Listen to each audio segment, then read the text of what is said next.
society to collect and share our history. And we've broadened our scope. If you have internet access and you're a member, you can now use this link and it will take you to all of our archives that we put on the internet in cloud storage form to view, free of charge. Last year we started I'm standing right in your way all the time here. Last year we started a subscription, and Vaughn Skinner came up with a great idea of make it free to everybody who's a member, and it will bring in a lot more members. In our newsletter we give you this link, and that takes you to our collection that'll look like this is what we have right now, and if you click on any one of those files, it'll open up, and it'll show you what's in there, and then you click on any one of those, and then you can view that, and then you can download that photo or print that photo in full resolution at no cost to you. And one of the photos would be this one, and that's what it would look like, and you can print in a 4x6 photo. And right now there's thousands of photos on there, and it's mostly my work, and I'm glad to share it. It'll be growing. In the newsletter, the link is, you have to type it in correctly, or we can email it to you, so you can just click on it.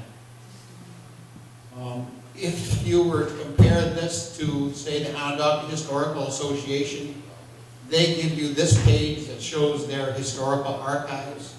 You can't enlarge that photo. You can't view that photo any better than that. If you want a copy of it, it's $15, and there's their rates. Or if you were to go in there into OHA with your camera, it's $15 to click your camera on a photo, so you can see how Fabius is much better off than the Onondaga Historical Association. One last commercial, a personal project I'm working on is putting together all the aerial photographs that I've ever seen. I've started working with a lady that has 2 million negatives and no index for those. And I created this little document here to entice her to help the world see her collection, and she's decided not to go public with it. She's going to hide those 2 million negatives for another generation or two. I'd like to expand this collection by just copying photos that people have, so at least we have a record of Fabius. So if anybody has an aerial photo, new or old, poor condition, good condition, I'd love a chance to photograph it, so let me know. Inside this book, the photos are displayed like this in 4x6 format with an explanation of what we know about those farms. And so far we have a couple hundred photos. So, on to our program today. Jessie Saunders, a young lady who is known as having married like Shea and had 3 kids, died in 1923, in March of 1923, and nobody here knew much about her. But she left behind us a nice trail of photographs that they were housed in Mary DeMung's home, and when she broke up the home, she divided them up 3 ways. One with Charlie Shea, one with her, and one to Leo. Now, over the years, we've talked to Charlie Shea about those negatives, hoping we could develop them and get Charlie's input on that information. And Charlie was very, very sensitive about sharing those with us. Never acknowledged that he had those. And the more we pressed him, he finally one day said to us, I didn't know much about my mother's hobbies. He was only 5½ when she died. But he said she took up this habit of wood burning and stumped the house up. And in Charlie's collection, here is one of her wood burning projects. Now Mary DeMung, through the wisdom of her son Leo, sat down with the photos that Leo had developed, made her comments, and Joanne, my wife, has transcribed those, and they're in here in a book with those photos, and it gives a nice detail, mostly about people, and not too much about the construction projects. But we were never able to get to Mary's collection. So basically 2/3 of the negatives never showed up. this is what the transcribed photos look like.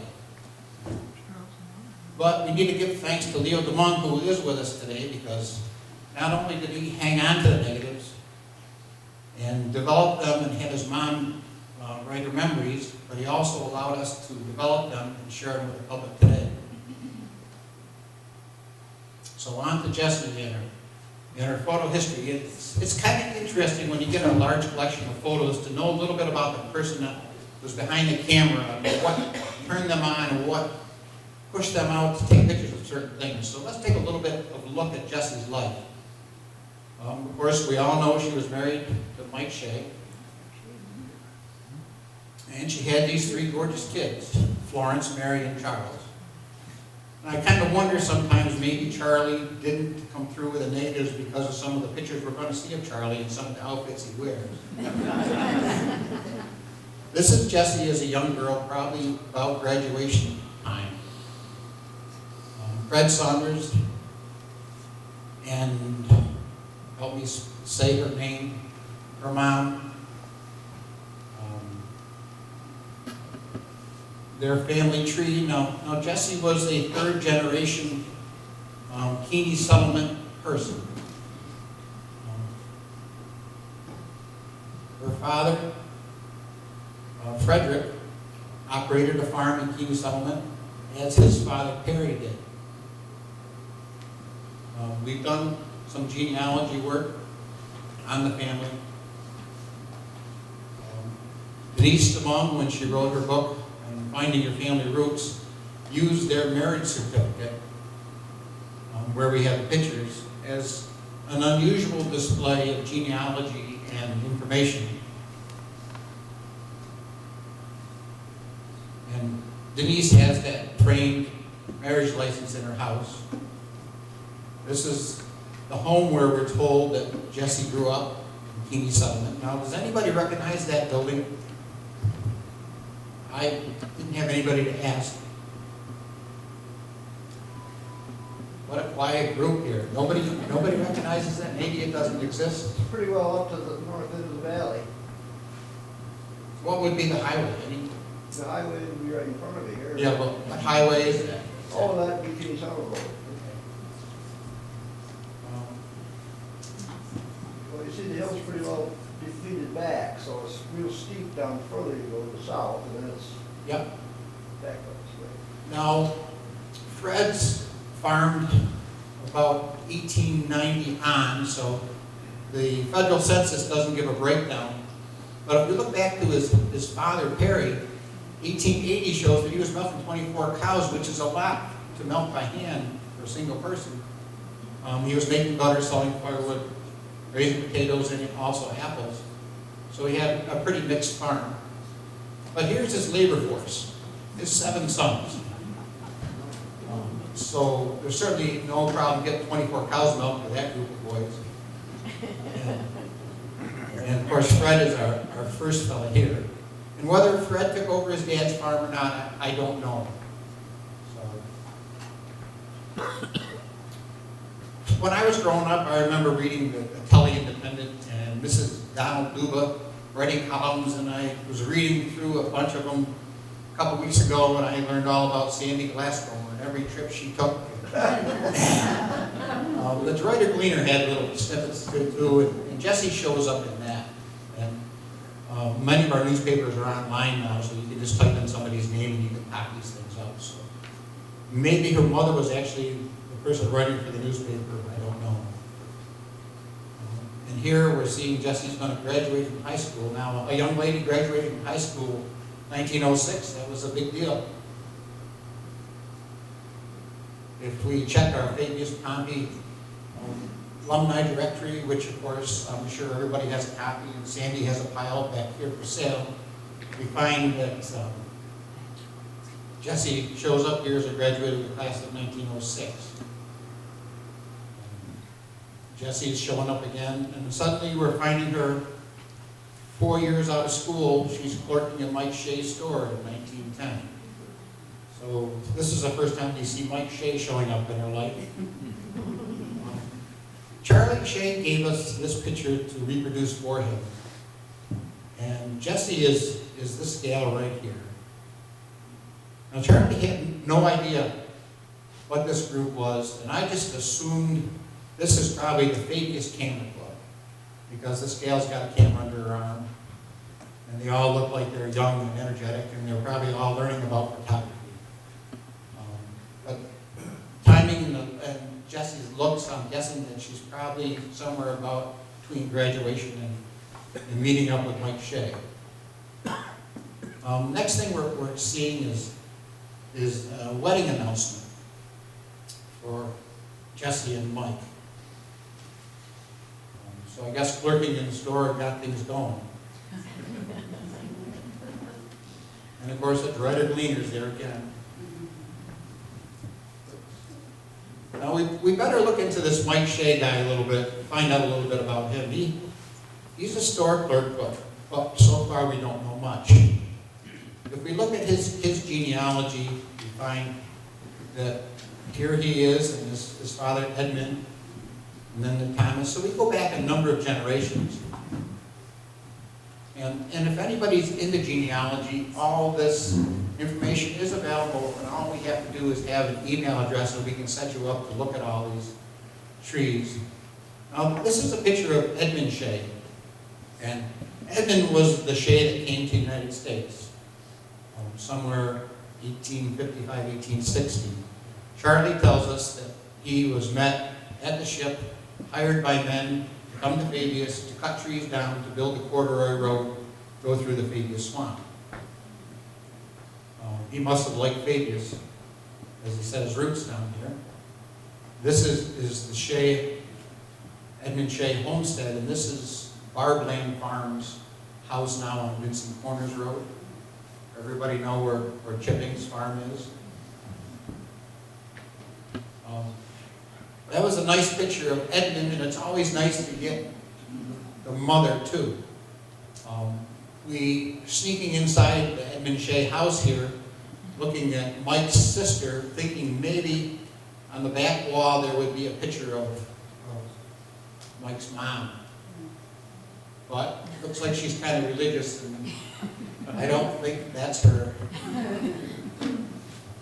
But anyways, here's Edmund in his later life after he's moved to the village, and he's living in the King house. And you can see that Mike and Charlie and Mary and the rest of the gang all got their longevity from Edmund. Now, when you get married, you not only marry your wife, but you also marry the family. Oh my God, is that the truth? Here's Mike's brother and sister. Here. This is Mike. And can you imagine getting all these guys and Gail to pose? Quite a group. But this is what Jessie was facing to marry into this gang. Now, Mary DeMong's notes, she tells us that all those kids were born in the upper house. Maybe Jimmy Conway can help us a little with this next slide. The Shea residence that we showed is right here. But Mary's telling us that all the kids were born on this upper house, and you get to that through this road here. Jim, do you ever remember that road or a structure being up in that field? Okay. Hey, Bill? Yeah? Some of us don't know what we're looking at there. Can you please Oh, those roads? right. Route 80 is right here. Vincent Corners Road is this road here. Shipping's farm complex is this big area right here. So Edmund, when he came to Fabius, was wise enough to buy one of the best pieces of land and start his farm here, raise all those kids. He was to have about 300 acres and pass the farm on to his son Dennis, and Dennis sold it to the Inks family. Now, this is standing off Route 80, about where that road would be, looking at that farm. Toggenburg is back up on this hill. And this is the farm housing complex here.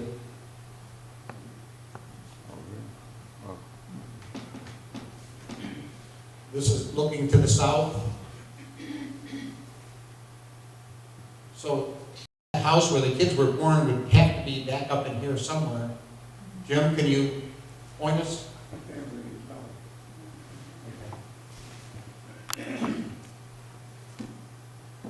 There's just another shot. The Vincent Corner Schoolhouse would be down here.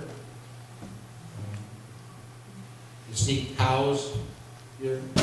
This barn complex, whether that was the Hamilton farm that eventually burned or the Sweetland farm complex.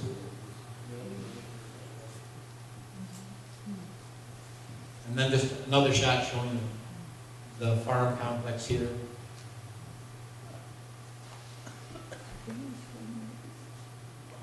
In Charlie's collection, this is a photograph that Charlie had restored. And this is to show you a little bit of the difference between what happens to a negative and what happens to a print. This print would be about 90 years old. This is thought to have been taken about 1925. They dated this airplane to be 1925. And this plane ran out of fuel and landed in the flat fields off Route 80.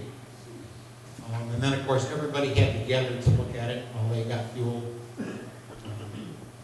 I wonder if maybe this little fellow right here could have been Charlie. Over here in the corner, you see that's the stage bus, called the jitney, that maybe brought out a bunch of people so they could see this thing. Now, Charlie paid to have this photo restored. And this is what happens to a print over time if it isn't stored properly. Whereas if this was a negative, like a lot of the photos we're going to see, it would be in pretty darn good shape. So negatives are much better than prints. And just because we're in a world of digital doesn't mean you can't take a negative and convert it to digital, because anybody can do it with a light table and a camera. It's nothing special at all. Bill, that's the pilot getting in the plane, and it must be the last minute it's on the ground. Okay? Can we see better in this one? Okay? Yeah. Now, Charlie has this timed as 1925, so it's beyond the time Jessie could have taken a picture, so we can't give her credit for taking that picture. So we thought maybe she was the photographer. Okay, we're back to the wedding announcement. We've got to take a step forward 100 years. This is Bill DeMong, the son of Leo DeMong, the great-grandson of Mike and Jessie. He's off to the Olympics in 2010, packing the engagement ring that Mike gave to Jessie. Tells the story that if he does real well, he's going to have the courage to ask his girlfriend to marry him. I just wanted to say that for those that have HBO or something like that, Visa is running a series of commercials for the Winter Olympics, and Billy DeMong has a very prominent commercial showing him training, listening to the music that they have. So we now have Lopez DeMong from Tully and Billy DeMong from Fabius that have both had Visa commercials before the Summer and Winter Olympics. So you people here are more famous than you think you are. So Katie says yes, and they have the wedding that summer. And here's 3 generations of the DeMongs. Little Liam has been blessed to the union with Billy and Leo. So back to our wedding announcement. This is the Mike Shea house as it looked this summer. We're doing remodeling just to help everybody know what house we're going to talk about. When Mike Shea left the farm, 27 years old, after he had been invited to buy a store in Fabius, he started to board in this house with Fred Johnson family. And here's a little close-up of Fred. And I don't know whether those are sisters or wife, daughter, but you'll notice that there's no horse stool in front of the house here. And later on it shows up, and in Mary's notes she tells us Fred left instructions that that was to be his tombstone when he's buried, but it's still there, so I guess it hasn't been moved yet. And there is a stool and some of the Shea kids posing. Now we're into all of Jessie's photo collection. Of course, this was a professionally done photo, and that's daughter Florence, their firstborn child. And this would have been some of Jessie's photography work with Florence and Mary. And of course, ice cream seemed to be a big thing in the Shea family. We had asked Charlie about the construction of the new school and how excited he was about it, and he says, hell no. He says, we lost our ice cream parlor to build that damn school. So ice cream seemed to have been important to the family. Here's Jessie and Charlie. Must have been a swimming day. In Jessie's photos, there's a number of photos of kids, and Joanne has done a great job transcribing Mary's notes, so if you want to try to identify more of the kids, and I'm not going to take up a lot of our time with them today, but one of the things that when you look at these old photos, it's nice to understand who they are. You know, Mary and Marjorie, Don and Florence, but in the background there's some pretty interesting buildings. We're looking across Route 80 from the south towards the north, and we're seeing buildings that don't exist anymore. This is our documented history then of those structures that used to be there. And I have no idea what these buildings were. I'm hoping somebody... Foundry, big square one. That had been Granger's Foundry?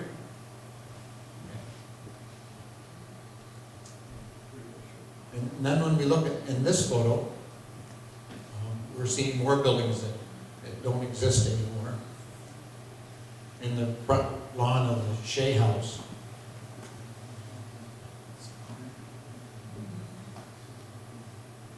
If I'm going too fast, just say something, and if I'm going too slow, I guess I'll catch on as you fall asleep. And Charlie seems to have been center stage on a lot of these. He seems to enjoy posing and smiling. He's here with his mom, and then these kids seem to have posed in front of the store a lot. In front of the hardware store over here. I would tell you, my mother did mention that Charlie was kind of a camera hog. I think there was a little bit of a resentment. Now we're seeing the Cushing Hotel in the background here. And this is the back side of the Shea DeLong house. Now, you see Charlie posing for the camera here. He really seems to enjoy having his picture taken, but when he's on the cannon over here, he's got kind of a frown on his face, and I'm wondering if maybe they should have cleaned the cannon off a little bit before they put him up there. And of course, we've always given Charlie the credit for saving the cannons. When his father wanted to scrap them during World War II for the scrap drive, Charlie wrote home and said there's an awful lot of good iron gates and fences in Washington that could be scrapped instead of a cannon. So I guess that cannon is probably Charlie's playground. I noticed a lot of the kids were dressed up, to me, dressed a little funny. And then Denise told me that Jessie made a lot of the kids' clothes. So maybe Jessie was only taking pictures of her kids, but she was also copying her seamstress work. And Denise says that she has many of these outfits put away in storage. And you can see, maybe this is the reason Charlie couldn't find those negatives. Some of these outfits, you know, I sure wouldn't want to do. But that cane is kind of nice. Now this is the Cushing Hotel. Mary tells us that there was a letterbox out front where you could drop a letter to be mailed. Similar to what we have in our post office today. And there was a well there that was a community well, and you could stop and water your horse. But all that changed, I guess, with the automobile, and I don't know the date when the gas pumps showed up, the trees were cut. And this was beyond Jessie's time, because this didn't come from her collection. Lots of baby carriage photos. And then Rod Ryan shows up on his horse. I guess we didn't keep our lawns as nice and neat as we do today, but it didn't bother the camera. More Charlie photos. Now, a new well is going in. Here you can see that there's an old well pump here, and the drilling rig is here, and then Charlie is out there as soon as it's done, checking it out, making sure everything works right. In the 20s and 30s, maybe 10s, 20s, and 30s, there wasn't fresh milk available in the grocery store. If you wanted fresh milk, you had a cow. And the Shea family wasn't any different. Even though they lived in town, they had their cow. And there was a bull. And this is Mike, and I don't know if that was Mary or Florence. It's Mary up on top. In the, And Leo, tell us the name of the cow. I can't remember the cow's name, but according to my mother, they sold it during World War II to a man who wanted to register her. That cow was still going, I won't say strong, but still going. was it Annabelle from Arundel or something like that? I think something very, I think that's it. So even though Mike left the farm at age 27, there was still some holdback to agriculture and owning animals.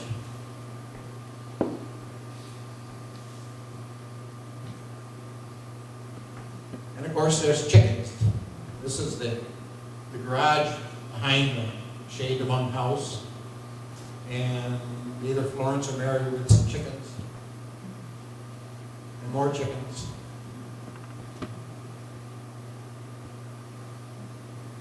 And I don't know much about Luther, but we do have his identification, and he's walking the streets of Fabius. Now, this is Grandma Chase, and she's waiting for the stage, and of course, this is a block where you put your packages and wait for your ride. Cushing Hotel here. And this is the stage for good weather. This is the Jessie. We have Charlie and Mary riding in that, and that was run by Mike's brother. And you could hitch a ride or pay a ride to Aquilia Station to jump on the train if you wanted to go to Syracuse or Portland. Now, Jessie shot these photos, and this is their Hurley barn going up in 1917. This is the Irving steel-built barn, and this is Irving's special design he made. This is a 36-foot clear span barn. That means the cow portion of this barn has no posts holding up the beams. And for anybody who's milked a cow in a barn knows that a post in the barn means the cow's going to squeeze you between the posts. And Irving was able to come up with a design and using some bridge technology to keep no posts in that lower section whatsoever. In Irving's diary, he talks about talking to the Hurleys after the fire, to talk them into building this style barn, and they kept saying, we want the same style we had. But apparently he must have convinced them to switch over to this new design.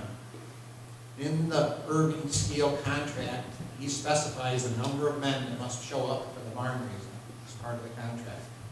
Whether, depending on the size of the barn, you might need 30, 40, or 50 people. And it's that farmer's responsibility to get those people together. And of course, barn raising means a fun day, do a little work, have some good food. This barn still stands, although it's not being maintained, and it probably won't be with us much longer. This horse barn behind it is now down. We lost that last year. For me, this was kind of special because I own one of these barns, and I never knew when they raised these beams up, whether it was under full compression where the bottom beam and the upper beam were all put together with bolts. And I was pretty thankful Jessie, even though she was pregnant with Charlie in 1917, was able to climb up there and snap these pictures. In this last picture, all the men seem to be up here listening to some instructions. Now you can see the walking surface here looks pretty darn treacherous for raising up those beams. And I had thought that they would have put the nice deck down and everybody would have had a good surface to walk on. But talking to Randy Nash, who was over at the far side there, he said you wouldn't want to have that good deck get rained on, so you'd wait. But it looks like it could fall down pretty easy. Here they've put up a few bents, or maybe the second one. And I can see in here, the notches are already there for the diagonal posts that are going to go in. So these are going up independent of the bottom beams. They're already notched and ready to go. The contract for this barn specifies that Irving Steel will build this barn for $1,000. The farmer provides all the materials. The only labor required of the farmer is to raise the beds. And everything else is done by Irving. Go ahead. Answer the question about the floor. You know that they didn't have the original floor in there when they put these beams up because they were part of the superstructure. This had to hold up the first floor. So the bottom that they're on there now is temporary. That's why there wasn't any floor in it. And The floor went in afterwards because it's suspended from these beams. There's no post downstairs. doesn't need to be. No, but the rods that go down and hold them, like in your barn, is holding up there, and they can't be up there until after you get these up. Yeah. And I had thought maybe they all went up as one piece, No, but then they would have to be on scaffolding all the time, which would be even more unstable. that's right. But the floor joists are in, No, but they're not. but there's no boards attached to them, they're just thrown there. They have to have temporary posts on the bottom to do it. Now here, after the barn raising, they've got all the vents up, and you can see the diagonal pieces are in place, and there's a rod that goes down through and ties the top and the bottom together. They're all under compression, so Irving is back to doing his work. The barn raising is well over. And then here his crew is up putting on the roof and everything. So I want to thank Nancy Edwards for allowing us a chance to look at those diaries and the notes that he would make on the barn progress after the raising of the barn. His notes were, raise the barn today, good job. You can envision that for 30 or 40 people showing up to work. Now this foundation, to me, looks beautiful because under my barn is a farmer-built foundation that when Irving built the barn, he wrote the contract, no guarantee, poor foundation.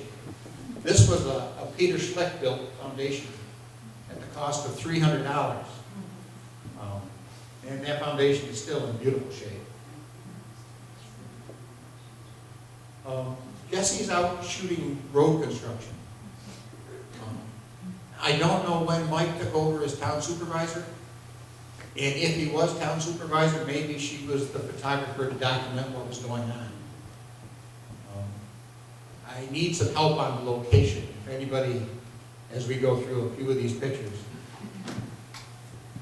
Mary had said that that was on the abandoned section of the Fabius Apulia Road, so whether it's near the Goodrich farm, where it's abandoned. Okay. Where did she say, Bill? She said that was on the abandoned Fabius Apulia Road. The abandoned section, you know where Sonny Goodrich's farm? And Across that- from Chuck Kuchar's. Those comments might have been towards the water trough section, too. Yeah. There's no structure that big on that road.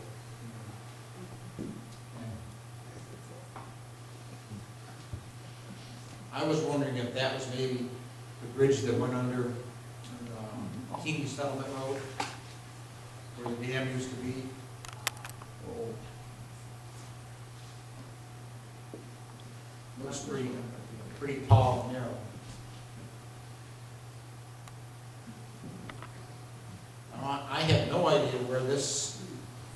operation would have been set up. I know in Pompey, they had portable crushers that went up and down the highways, and they took many of the stone walls and just ground them up for road fill. In our town, all the rocks are round and smooth and not very much flat. So we didn't have many stone walls like Pompey did, so. So where this structure was and what project it was, whether it was part of New York State's good roads, certainly was quite an operation. They were certainly trying to crush stones. Now, this is what we thought was a water trough, and that was maybe on the abandoned road that went around the hills from Fabius to Apulia. It's right by Chuck Kushner's. See the road coming down, the old head road coming down, and Chuck Kushner's house is right over the hole, right in there. He would be back up in here. Yeah, that's where Chuck's house is right now. And apparently, our masons That's the were, road going over here, you see it? our masons like to be photographed. So there would have been a spring off the hill to feed this. And still could take some time out to be photographed. Of course, being maybe a town project, you know, they had to do this to keep the contract. Okay, Peter. What do you think? Is that guy in the middle a dead ringer for you? Yeah. Does it look like your grandfather? Would he have been working in this time period? Yes. Yeah. How about identifying other people there? That looks like my uncle on that side. Over here? On this Bill. Yeah. And what was his first name? Bill. Bill.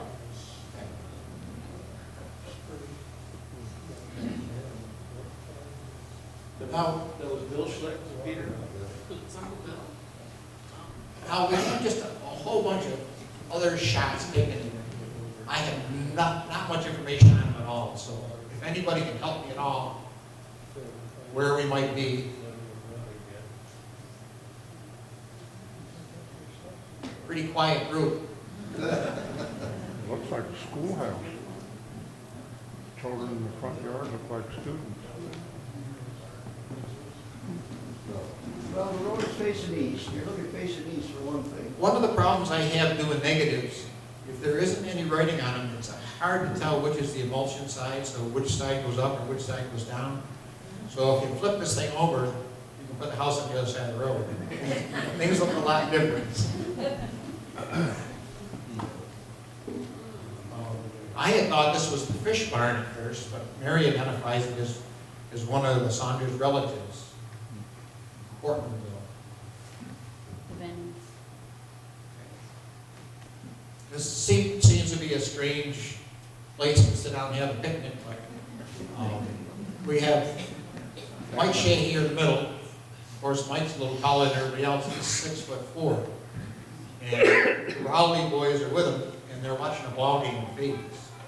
That second man from the end there looks like the same picture that you had by the water trough when the workmen were setting up on This fella here? the guy with the necktie here, the white shirt. Okay. That one. He looks like the same one that was in the picture previous. Looks a little dressed up though in this picture. What's the name of the rally? It wasn't a work day.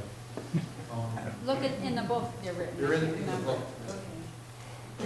I got tired last night writing their names. Now, this is kind of strange. Somebody with, I believe those are Fox on a leash. Was that a practice at one time? Keep your dog around, I'm sure. Looks like a fox. Look at in the background how clear the hillsides are. Every acre was farmed in some way. Now, these gathering photos, we didn't get any information on. We have no idea what the gathering is, who's there, where they are. It would have been nice to get Charlie and Mary down to helping us a little bit. How about the age of the car? Can anybody tell what that is? It's a 15 to 19, 1915 to 19, somewhere. Okay.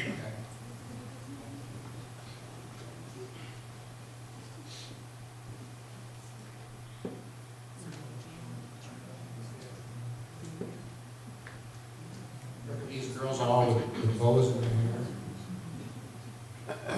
Notice how clear the hillsides.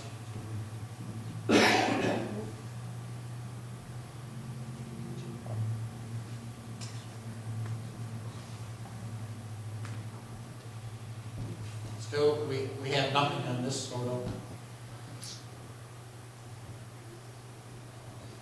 There's a nice shot of your Main Street in Fabius with the Fabius hardware in the background. Or the Fabius pottery shop. Or what it is. Anybody recognize this? Schoolhouse over in Gustav. Not Gustav. Vincent. But right, that's just one of them. Vincent Corners. Vincent. Dale Sweetland tells me he remembered putting oats in that for storage. I remember it. My mother taught in there. One room, Yeah. 8 grades. No, I think it was. She have any pictures of the classes that she had? I think I do, Mother went there. I'll look. That's a different I thought this was a schoolhouse. And we've taken pictures of, we have pictures of most of the Fabius schoolhouses, and I wondered if this was the Rowley schoolhouse.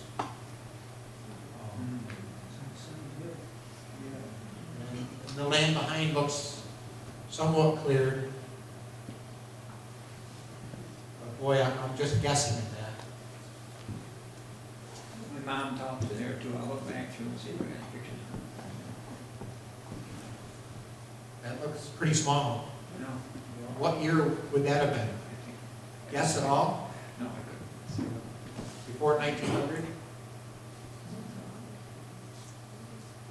I don't know.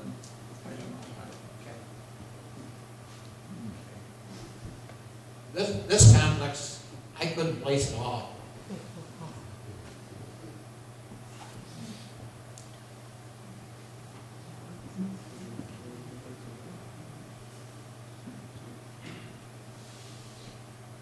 Beautiful house. Nobody recognizes it. Yeah, I think it's the one that was like something for sale. It's oh, end of New Woodstock. It's on the south, it's south of, it would be up on a hill. And it has its own pond and a bunch of outbuildings. Now, the thing that's kind of amazing about Jessie taking these photos is that Jessie and Mike didn't have a car until Charlie got his license, which would have been in the 1930s. So all their travels were horse and buggy to get out and take photos, or just traveling.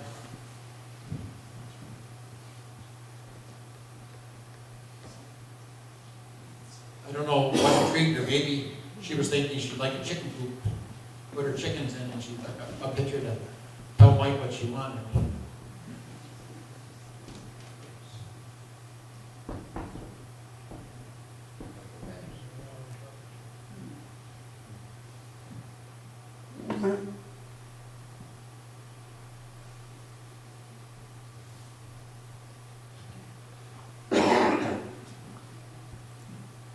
Pretty hard to identify.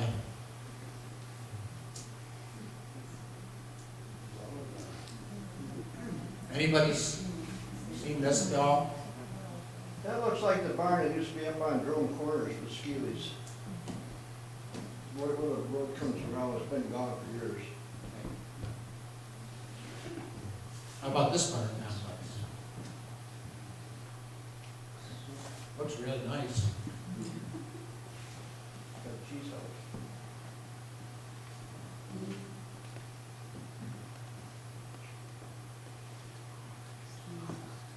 I guess this was kind of a common sight at the time.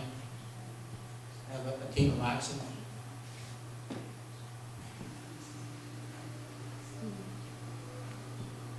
Oh, can you go back to the one of Mike standing in the field? Bill, Can you go back to the one of Mike standing in the field? I was trying to, my program Oh. just ended on me. Yeah, Chuck, can you maybe help me out?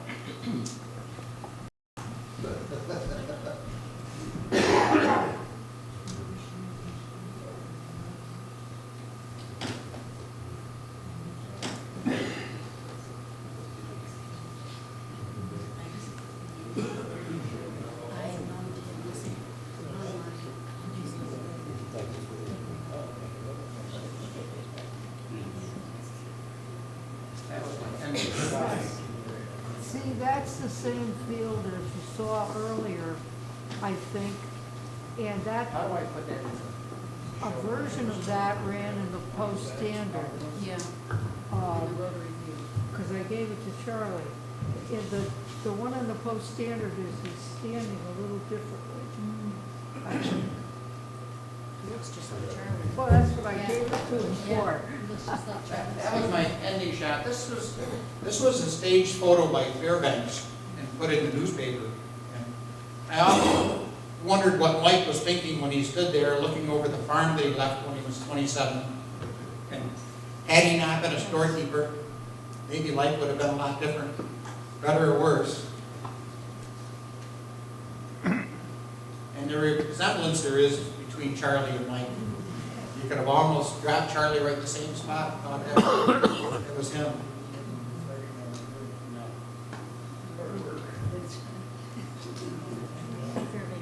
Oh, yeah.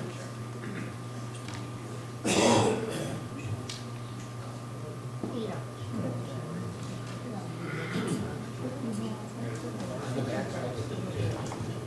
And of course, we have Hogs back, still covered with trees. Hagelberg hasn't showed up yet. But I want to encourage everybody to think about family photos and things I think it and what can be done, putting together a little bit of a program that tells us about the family and about the community, and whether it's in a photographic nature or in negative nature, it can still be captured. Basically, with Chuck and I working on things, it doesn't cost you things to have a program like this. And we'd be glad to work on it.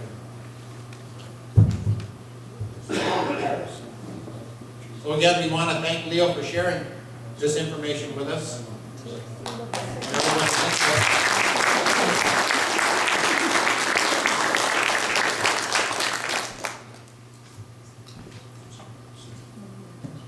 And I guess it's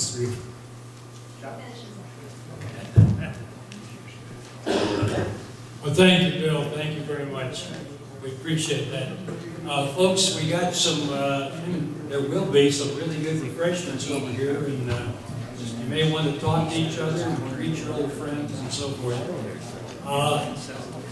We will be making up some copies of this program on DVDs, and I think I'll just bring some along for the next meeting. If you'd like to buy some, you know, you can come to the next meeting or see me or whatever, but what do we charge? It's $5? Cheap. At any rate, might be certainly worth having, and we can do that rather easily. Well, thank you very much, and the refreshments are coming up. We're getting the lights back on. It's been fun.